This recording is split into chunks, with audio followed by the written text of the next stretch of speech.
Hello friends, welcome to our YouTube channel. In this video I'm going to show you how you can fix this color inversion problem. You can see all apps are in different colors. You can see the color settings are in black and white. You can see when I just press back, you can see all apps are in different colors, in black and white colors. How you can fix this problem?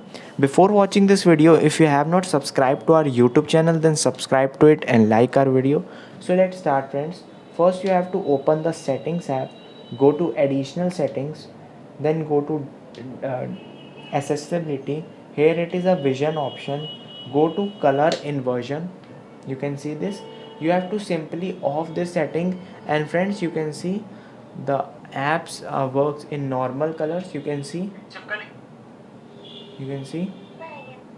I hope you like this video. If you like this video, then subscribe to our YouTube channel for more helpful tips and tricks videos. Thanks for watching.